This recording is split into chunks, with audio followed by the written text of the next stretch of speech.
اللهم إني أسألك وأتوجه إليك بنبيك نبي الرحمة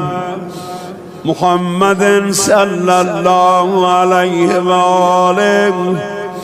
يا أبا القاسم يا رسول الله يا إمام الرحمة يا سيدنا ومولانا إنا توجهنا واستشفعنا وتوسلنا بك إلى الله وقدمناك بين يدي حاجاتنا يا وجيها عند الله اشفى لنا عند الله يا وجيها